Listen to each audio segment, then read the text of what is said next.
श्रोता प्रेमियों, मैं राम सागर शास्त्री आप लोगों के समक्ष रखने जा रहा हूं एक प्रसंग, अशोक सुंदरी का विवाह और नहुस का उद्धार।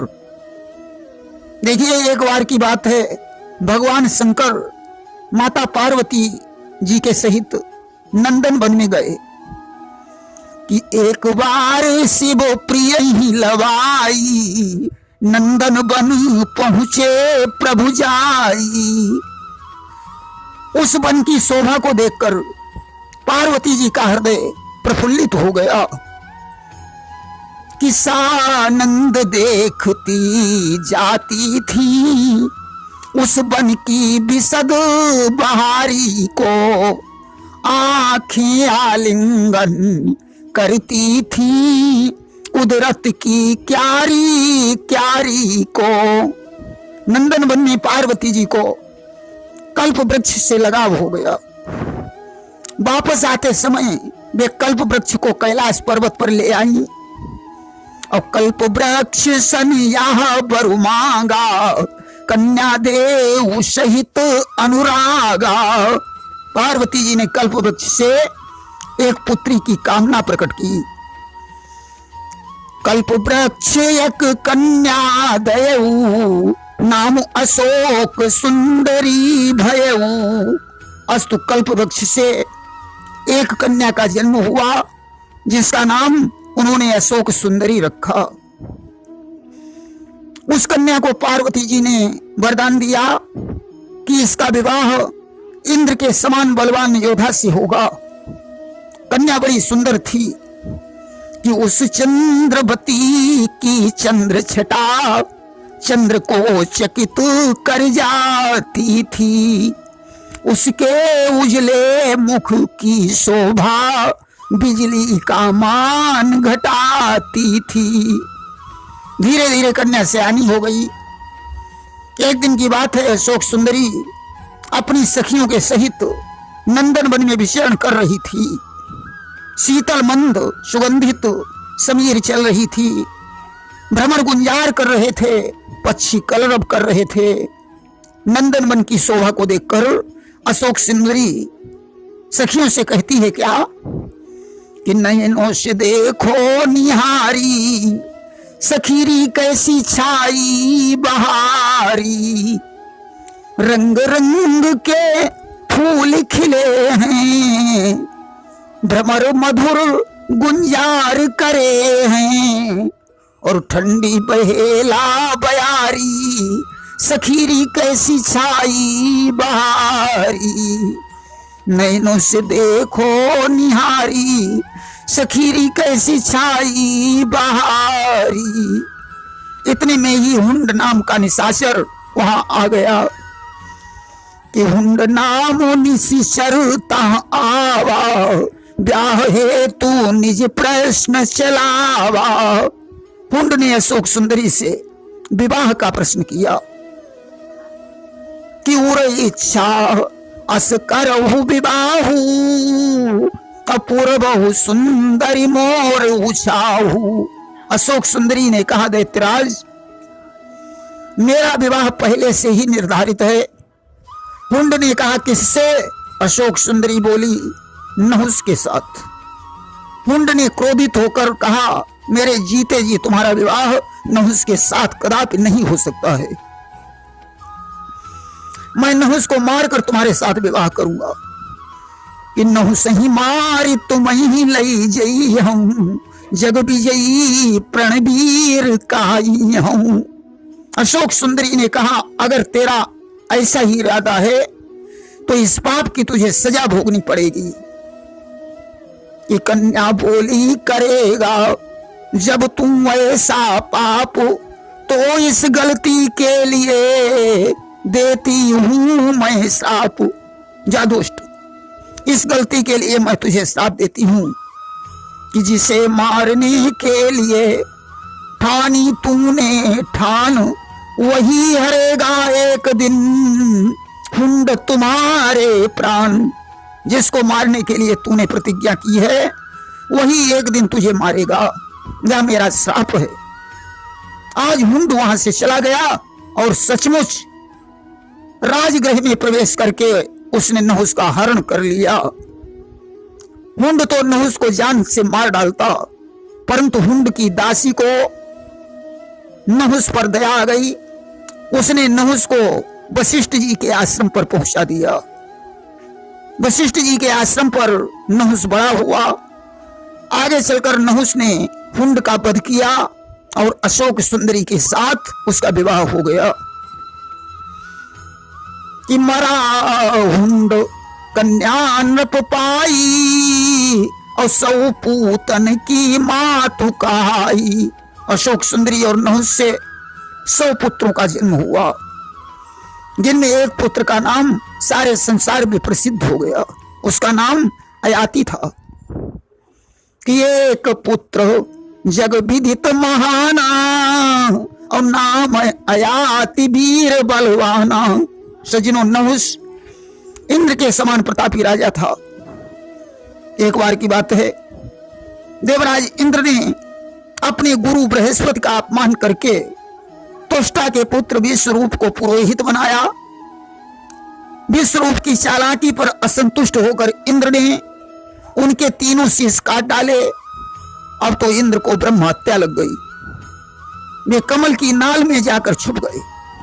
इधर इंद्रासन खाली हो गया। ऋषियों ने अपनी तपस्या का थोड़ा थोड़ा बल देकर नहुस को इंद्रासन पर बैठाया। नहुस जब इंद्रासन पर बैठा तो सबसे पहले उसने इंद्राणी से मिलने के लिए संदेश भेज दिया। कहा गया है, कामा तुराणाम न भयम न लज्जा। कामी पुरुष को न भय होता है और न लज्जा होती है। जो ही देवदूत के द्वारा इंद्राणी को नहुस का संदेश मिला, अब तो वे दुखी हो गई। हाय, अब क्या होगा? अब तो मेरा सतीत्व तो नष्ट होने वाला है। उन्होंने बृहस्पति के पास पहुंचकर अनुरोध किया, गुरुजी मुझे क्या करना चाहिए? गुरुजी ने कहा, बेटी डरने की बात नहीं है। तुम कुछ दिनों के लिए नहुस से मोहलत मांग लेना। तब तक मैं इंद्र का पता लगाकर यज्ञ द्वारा ब्रह्म हत्या का नाश करके उन्हें सिंहासन पर बैठा दूंगा। सज्जनों, धीरे धीरे अवधि समाप्त हो गई। इंद्र का कोई पता नहीं चला। इंद्राणी ने बृहस्पति से फिर कहा, गुरुजी अब मैं क्या करूं? गुरुजी ने कहा, बेटी अब तो एक ही उपाय है। तुम नहुस के पास संदेश भेजो, जिसमें एक शर्त रखो कि अगर आप मुझसे मिलना चाहते हैं तो जिस पालकी में कहार मचे होते हैं उसमें कहारों की जगह पर ब्राह्मण मचे होना चाहिए। नहुस जब ब्राह्मणों पर क्रोध करेगा तो वे इसे श्राप दे देंगे और तुम्हारा सतीत्व तो बच जाएगा। आज इंद्राणी के बात समझ में आ गई। इंद्राणी ने नहुस के पास संदेश भेज दिया कि हमारे भवन में आपका स्वागत है, परंतु जिस पालकी में बैठकर आना उसमें ब्राह्मण मछी होना चाहिए। आज तो नहुस ने अपनी पालकी को ढोने के लिए अगस्त और वशिष्ठ आदि ऋषियों को तैयार किया और रख दी पालकी ब्राह्मणों पर, सच के महलों में जाने लगा। वो कामी काम तरंगों में फिर सर्प सर्प चिल्लाने लगा। आज इसने ब्राह्मणों के कंधों पर पालकी रख दी और इंद्राणी के महल की तरफ चल पड़ा। राजा बार बार कह रहा था, सर्प सर्प, माने जल्दी चलो जल्दी चलो। आज अगस्त ऋषि को क्रोध आ गया। उन्होंने श्राप दे दिया कि सुनी अगस्त तब दीनो श्रापा, अब हो सर्प तुम अपने ही पापा। अगस्त ने श्राप दे दिया, जा दुष्ट, सर्प सर्प चिल्लाने के बदले में तू ही सर्प हो जा। कि कामी नहुस नृपाल को दिया दुजों ने श्राप, अजगर बनकर तब नृपति लगा भोगने पाप। नहुस आज सर्प बन गया। उसने अगस्त से प्रार्थना की कि कहा नृप वचन अमोघ तुम्हारा, और कस हुई है उद्धार हमारा। दुजबर आपका वचन अमोघ है, अब मेरा उद्धार कैसे होगा? कि कहा अगस्त द्वापर के अंता, अप्रगट धर्म तनय एक संता। अगस्त ने कहा राजन, द्वापर के अंत में धर्मराज युधिष्ठिर का अवतार होगा और तीन के चरण छुअत निस्तारा, अवश्य हुई है उद्धार तुम्हारा। उनके चरणों के स्पर्श से तुम्हारा उद्धार हो जाएगा। राजा बोला, उन्हें हम पहचानेंगे कैसे? अगस्त ने कहा, तुम उनसे प्रश्न पूछना, उत्तर मिलने पर समझ लेना यही धर्मराज युधिष्ठिर हैं। आज राजा अजगर बनकर एक कंदरा में पड़ा, द्वापर का इंतजार करने लगा कि बड़े कष्ट सही द्वापर आयो, और वनवास पांडव जब पायो। बड़े कष्ट सहने के बाद धर्मराज युधिष्ठिर का अवतार हुआ। जिस समय पांचों पांडवों का वनवास हो गया और वे द्रौपदी के सहित जंगल में निवास करने लगे, तब एक दिन की बात है, धर्मराज युधिष्ठिर को प्यास लगी कि राजई तृषा लागी तह जानऊं, और भीम ते कहे जाई जल आनऊं। युधिष्ठिर ने पानी लाने के लिए भीम को भेजा। भीम उसी सरोवर पर पहुंचे जहां एक कंदरा में नहुस रहता था। भीम ने ज्यों पानी भरना चाहा, सर्प ने कहा, पहले मेरे प्रश्न का उत्तर दो, फिर तुम पानी भर सकते हो। भीम ने कहा, पूछो। तो पूछे उपास भीम के आई, और कहू जग मा जीवित को भाई। उसने भीम से पूछा, बताओ संसार में कौन जीवित है और कौन मरा हुआ? भीम को अपनी भुजाओं पर अभिमान था। और भीम कहे जीवित जग सोई, और जो बलवान मनुज अति होई। भीम ने कहा, संसार में वही जीवित है जो मनुष्य बलवान है। उत्तर सही नहीं मिला, सर्प ने उन्हें निगल लिया। और यहाँ युधिष्ठिर देखी अवारी, पठे शीघ्र पार्थ धनुधारी। इधर युधिष्ठिर ने देर देखकर युधिष्ठिर ने भीम के न लौटने पर अर्जुन को भेजा। आज अर्जुन से भी सर्प ने वही प्रश्न किया। अर्जुन को अपनी धनुर्विद्या पर अभिमान था। उन्होंने उत्तर दिया कि है जीवित जगमा नर सोई, और सर विद्या जाके कर होई। संसार में वही जीवित है जिसके हाथों में धनुर्विद्या है। अब तो इसने अर्जुन को भी निगल लिया। धर्मराज ने ईश्वर नकुल को भेजा। सर्प ने वही प्रश्न नकुल से किया। नकुल को अपने रूप पर अभिमान था। और नकुल कहे जग जीवित सोई, और जो नर रूपवान अति होई। नकुल ने कहा, संसार में रूपवान मनुष्य ही जीवित है, बाकी सब मरे हुए। आज इसने नकुल को भी निगल लिया। अब धर्मराज ने सहदेव को भेजा। सर्प ने वही प्रश्न सहदेव से किया। सहदेव को अपनी विद्या पर अभिमान था। और कहा, सहदेव जियति जग सोई, और विद्यावान मनुज जो होई।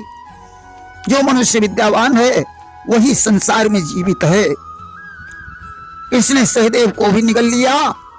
अब तो धर्मराज युधिष्ठिर विचार करने लगे, आखिर क्या कारण है जो जाता है वह लौट कर नहीं आता। नकुल भीम सहदेव का हुआ यही परिणाम, गए अंत में तब स्वयं धर्मराज गुणधाम। अब तो धर्मराज युधिष्ठिर स्वयं उस सरोवर के पास पहुंचे। सर्प ने वही प्रश्न धर्मराज से किया कि पूछे उपास धर्म के आई, और कहू जगमा जीवित को भाई। सर्प ने पूछा, बताओ संसार में कौन जीवित है और कौन मरा हुआ? धर्मराज ने कहा सुनो कि धर्म ने कहा जो सत्य सौम्य सेवा में समय लगाता है, जो परम भक्त है ईश्वर का वह मर कर अमर कहाता है। जो व्यक्ति सत्य का पालन करता है, सदाचारी है, गुरुजनों की सेवा करता है, ईश्वर का भक्त है, संसार में वही जीवित है। सर्प ने प्रसन्न होकर भीम को छोड़ दिया। युधिष्ठिर ने फिर कहा कि जिसके जीवन का अंश अंश गुरुजन सेवा में बीता है, वह धर्मवान निश्चल सज्जन मरकर भी अब तक जीता है। जो मनुष्य धर्म पर चलता है, निश्चल और सज्जन है, गुरुजनों का भक्त है, वही जीवित है। इस उत्तर पर प्रसन्न होकर उसने अर्जुन को छोड़ दिया। धर्मराज बोले और सुनो कि जो वेद विधान जानते हैं, इंद्रिय जित हैं, अधिकारी हैं, जग को बंधुवत समझते हैं, उपकारी हैं, हितकारी हैं। जो मनुष्य वेदों को जानता है, परोपकारी है, सारे संसार को कुटुंब समझता है, वही जीवित है। इस पर प्रसन्न होकर सर्प ने नकुल को छोड़ दिया कि जब नकुल भ्रात की मुक्ति हुई, तब कहा धर्मों ने यों हंसकर, जीते हैं योगी ज्ञानी जन, मर चुके नीच तुझसे पामर। युधिष्ठिर ने कहा संसार में योगी और ज्ञानी जन जीवित हैं, तेरे जैसे भोगी और अज्ञानी जीव मर चुके हैं। आज इसने सहदेव को भी मुक्त कर दिया और यह सुनकर सहदेव को दिया सर्प ने छोड़। धर्मराज के चरण में आन गिरा मुंह मोड़। सहदेव को मुक्त करके धर्मराज के चरणों पर गिर पड़ा। ज्यों चरणों पर गिरा, इसका दिव्य स्वरूप हो गया कि रज पाते ही हो गया तत्क्षण दिव्य शरीर। कर बिनती निज नगर को, गया आत्म गंभीर। आज धर्मराज की स्तुति करके नहुष अपने राज्य को चला गया। प्रेम से बोलिए वृंदावन बिहारी लाल की जय।